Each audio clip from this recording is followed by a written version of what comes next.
Today, I'm going to be reading Last Stop on Market Street. Words by Matt de la Pena, pictures by Christian Robinson. So I see a sign that looks like it's saying bus. I see people on a bus, and I see a man holding a newspaper while on the bus, and I see a little child with an adult. So let's see what Last Stop on Market Street is about.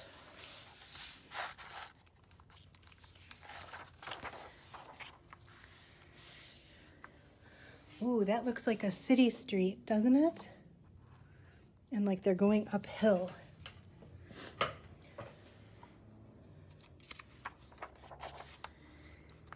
CJ pushed through the church doors, skipped down the steps.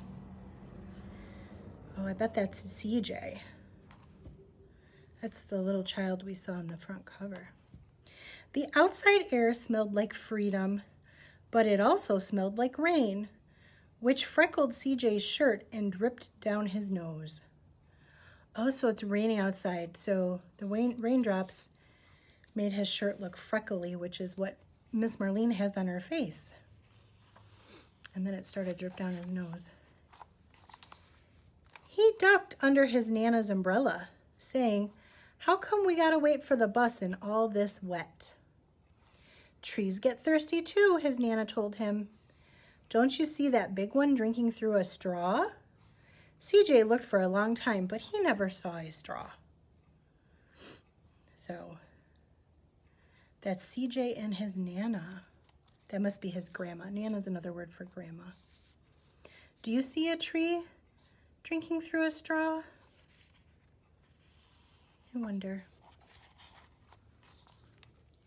From the bus stop, he watched water pool on flower petals, watched rain patter against the windshield of a nearby car.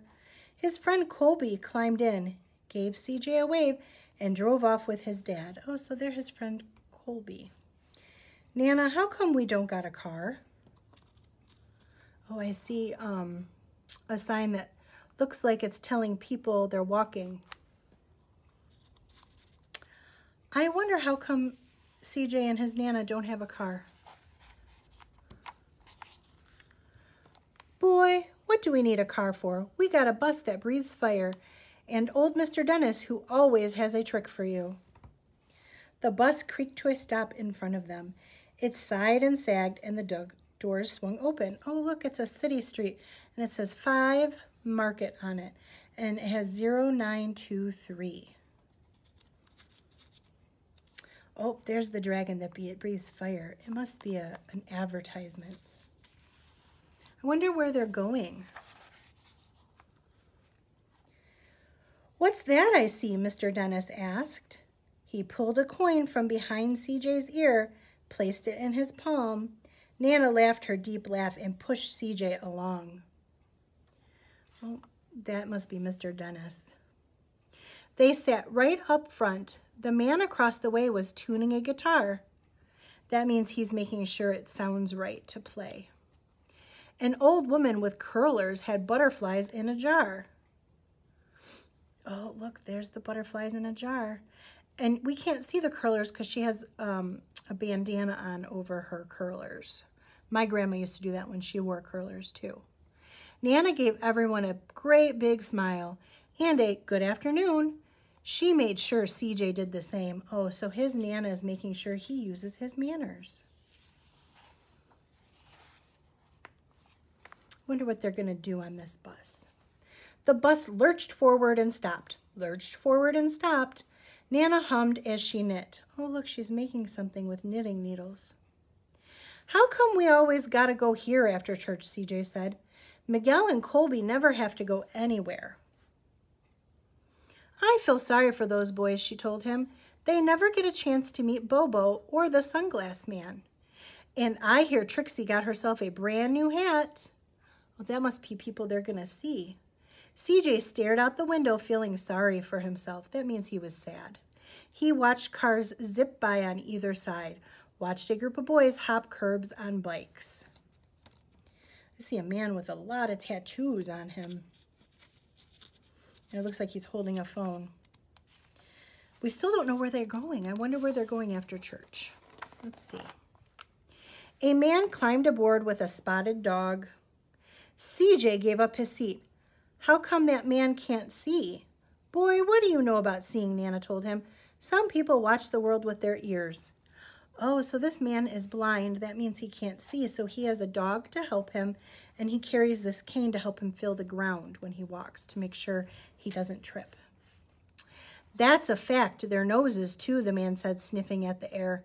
So he uses his hearing and his nose to figure out what's going on around him since he can't see. That's a mighty fine perfume you're wearing today, ma'am. Nana squeezed the man's arms and laughed her deep laugh. Oh, so he can smell Nana's perfume. It was so nice of CJ to stand up and give her seat to the man. Or his seat. I think CJ's a boy. Two older boys got on next. CJ watched as they moved on by and stood in back. Sure wish I had one of those, he said. Nana set her down her knitting. What for? You got the real living thing sitting across from you. Why don't you ask the man if he'll play us a song? Oh, so he wished that he had a phone or a music player so that he could listen to music. And Nana says there's somebody right there who can play music for you. CJ didn't have to. The guitar player was already plucking strings and beginning to sing. To feel the magic of the music, the blind man whispered, I like to close my eyes. Nana closed hers too. So did CJ and the spotted dog. So they're going to close their eyes and listen to the music. Do you ever do that? We should try that next time we play music in class. We should try to close our eyes and listen to it. And in the darkness, the rhythm lifted CJ out of the bus, out of the busy city. He saw sunset colors swirling over crashing waves. Saw a family of hawks slicing through the sky. This is the family of hawks. He saw the old woman's butterflies dancing free in the light of the moon. CJ's chest grew full and he was lost in the sound, and the sound gave him the feeling of magic. Do you feel that way when you listen to music sometimes? I know I do. The song ended and CJ opened his eyes. Everyone on the bus clapped, even the boys in back. Nana glanced at the coin in CJ's palm. CJ dropped it in the man's hat. Oh, so he's giving him some money for his performance. Last stop on Market Street, Mr. Dennis called. Oh, so that must be what that means, 5 Market. So it's going to Market Street. Looks like they're going to get off there, aren't they? CJ looked around as he stepped off the bus. Crumbling sidewalk and broken down doors, graffiti tagged windows. Graffiti means somebody wrote on the windows with paint. And boarded up stores. He reached for Nana's hand. How come it's always so dirty over here? She smiled and pointed to the sky. Sometimes, when you're surrounded by dirt, CJ, you're a better witness for what's beautiful. So she's telling him that even though you think it's dirty, maybe that helps you see things a little differently. CJ saw the perfect rainbow arcing over their soup kitchen. Oh, so they're going to a soup kitchen. He wondered how his Nana always found beautiful where he never even thought to look. He looked all around them again, at the bus rounding the corner out of sight, and at the broken street lamps still lit up bright, and the stray cat shadows moving across the wall. And this, there's a sign on this building. It says Harold Hotel, Bath and Shower.